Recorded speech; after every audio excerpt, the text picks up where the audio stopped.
नमस्कार, मी Gautam Kamble. GK news मराठीमध्ये आपलं सर्वांचं स्वागत. तुम्ही पाहत आहात महाराष्ट्राच्या कुशीतलं जीके न्यूज मराठी. आता बातमी आहे विधानसभा निवडणूक प्रचार सभेची. पाहूया सविस्तर.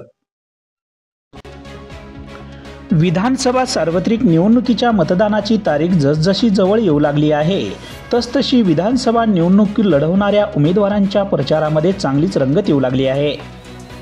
उमेदवारांनी गावभेटीसह रॅली व प्रचार सभेवर जोर दिला असता महाविकास आघाडीचे उमेदवार प्रदीप नाईक यांनी किनवट येथे अमोल कोल्हे व नितेश कराळे सर यांच्या जाहीर सभेचे आयोजन केले असता या सभेला मतदार महिलांसह मतदारांच्या उपस्थितीत जनसैलाब पाहायला मिळाला.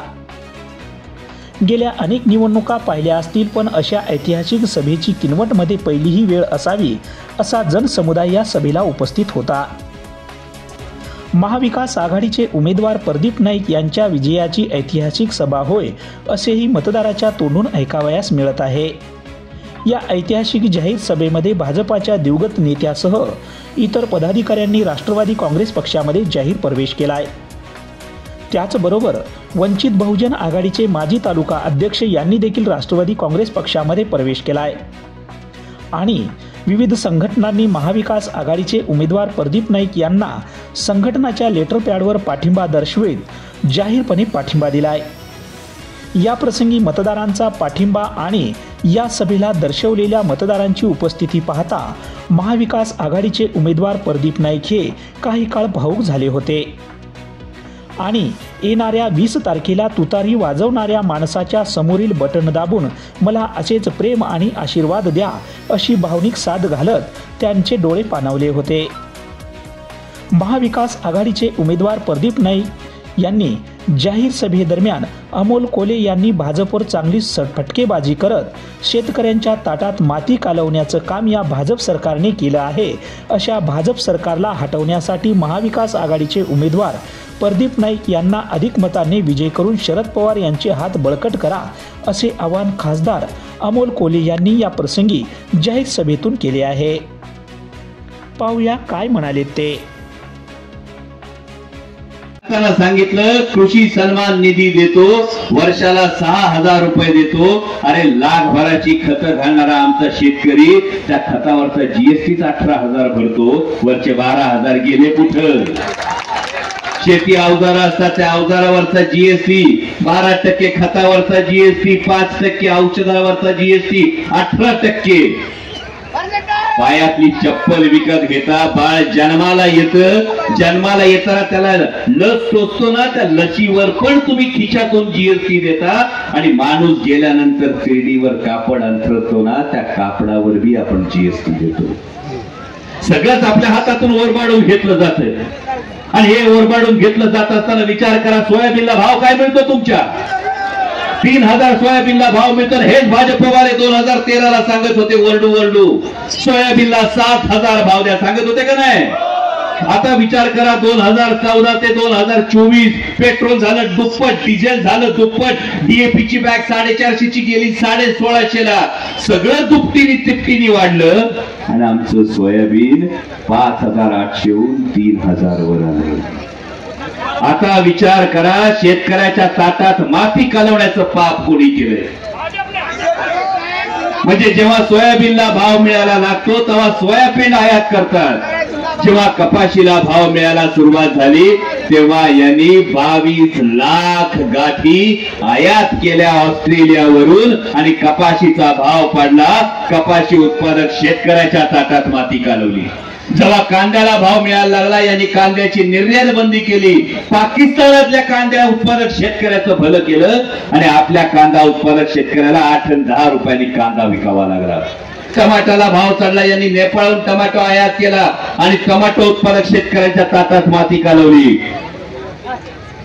आणि मग विचार करा, एका हातानं द्यायचं दाखवलं, 10 हाताने काढून घेतलं. तुमच्या माझ्या शेतमालाचा भाव काढून घेतला, माझ्या तरुणांच्या नशिबातला रोजगार काढून घेतला. वेदांता फॉक्सकॉन असेल, टाटा एअरबस असेल, बल्क ट्रक पार्क असेल, 5.5 लाख कोटीची गुंतवणूक येणार होती. 5 ते 6 लाख तरुणांना रोजगार मिळणार होता. तुमची लेकरं बाळ ही नोकरीला लागणार होती, पण सगळे उद्योगधंदे पळवले. ते गुजरातला पळवले, वळवले आणि जर महाराष्ट्राची भाग जेव्हा जाती धर्मावर निवडणूक नेण्याचा प्रयत्न होईल तेव्हा जरूर हा प्रश्न विचारा की जर हिंदू खतरे में है तर महाराष्ट्रामध्ये दर महिन्याला 200 शेतकरी आत्महत्या करतात, दिवसाला 8 शेतकऱ्यांचं सरण रचलं जातं, दिवसाला 8 शेतकऱ्यांची लेकरं अनाथ होतात. ते शेतकरी हिंदू नसतात का? हा प्रश्न विचारा. जर महिन्याला 1000 माता भगिनी बेपत्ता होत असतील, जर बदलापूर सारख्या ठिकाणी 3.5 वर्षाच्या चिमुरडीवर अत्याचार होत असेल, जर माननीय गृहमंत्र्यांच्या देवेंद्रजी फडणवीसांच्या गृह जिल्ह्यामध्ये 250 बलात्काराच्या घटना 200 दिवसात घडत असतील तर या माता भगिनी हिंदू नसतात का? म्हणजे जेव्हा बाप काबाड कष्ट करून आई बाप लेकरांना शिकवतात, कॉलेजमध्ये नेतात, ग्रॅज्युएट करतात, म्हणजे पोराच्या पायात चांगली चप्पल यावी म्हणून बाप शर्टाखाली भोकं पडलेलं बनियान घालतो, पण पोराला शिकवतो, ते पोरग शिकतं, ग्रॅज्युएट होतं, नोकरीसाठी दारोदार हिंडत राहतं, पण त्याच्या नशिबातले रोजगार जेव्हा तुम्ही वेदांता, पॉपकॉर्न, टाटा एअरबस, बस ट्रकफार गुजरातला पळवता तेव्हा ज्याचा अपेक्षा भंग होतो तो माझा मराठी तरुण हिंदू नसतो का? हे प्रश्न विचारा भावांनो. आणि म्हणून सांगतो, ही निवडणूक महाराष्ट्र धर्म जागवण्याची आहे, ही निवडणूक महाराष्ट्राच्या स्वाभिमानाची आहे. आणि 20 तारखेला निवडणुकीला जाताना लक्षात ठेवा,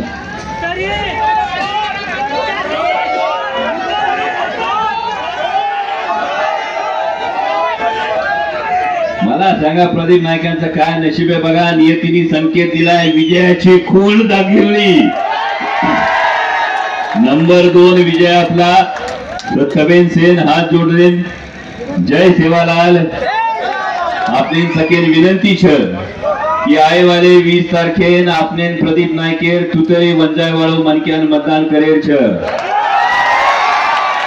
जय सेवालाल. 20 तारखेला जाताना त्या बापाला आठवा ज्या बापानं आयुष्याची 55-60 वर्ष महाराष्ट्राच्या हितासाठी दिली होती, आणि त्या बापाचं पक्ष काढून घेतला, चिन्ह काढून घेतलं, आणि गिधाडासारखे भारतीय जनता पक्षाचे दिल्लीतले नेते बघत होते की आता महाराष्ट्र शरण जाईल, आता महाराष्ट्र गुडघे टेकल. पण एक 84 वर्षाचा योद्धा उठला आणि म्हटला, मी झुकणार नाही, मी वाकणार नाही, मी लढणार आणि लढून जिंकून दाखवणार. त्या योद्ध्याचं नाव आदरणीय शरदचंद्रजी पवार. त्यामुळे आपलं चिन्ह आहे तुतारी वाजवणारा माणूस. तुतारी वाजवणाऱ्या माणसाला मतदान म्हणजे आदरणीय शरदचंद्रजी पवार साहेबांना मतदान. तुतारी वाजवणाऱ्या माणसाला मतदान म्हणजे माननीय उद्धव साहेब ठाकरेंना मतदान. तुतारी वाजवणाऱ्या माणसाला मतदान म्हणजे माननीय राहुल गांधींना मतदान. आणि जाता जाता परत सांगतोय, 2019ला संधी गेली, हा किनवटचा ढाण्या वाघ आहे, तुमच्या सुखदुःखात रोज उभा असणारा माणूस आहे. आणि या माणसाने 4 वेळा तुमचं प्रतिनिधित्व करत असताना तुम्हाला अभिमान वाटेल असंच काम केलेलं आहे. या माणसाच्या डोक्यावर आता आपल्याला लाल दिवा बघायचा आहे, आणि त्यासाठी तुतारी वाजवणाऱ्या माणसासमोरचं बटन दाबून प्रदीप नाईक यांना प्रचंड बहुमतानं विजय करा. आदरणीय शरदचंद्रजी पवार साहेबांचे हात बळकट करा. महाविकास आघाडीचं सरकार येतंय, राज तिलकी करो तयारी. जय शिवराय. रामकृष्ण हरी.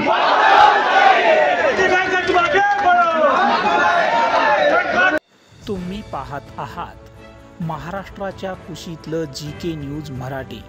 साथ जनतेची, भूमी महाराष्ट्राची.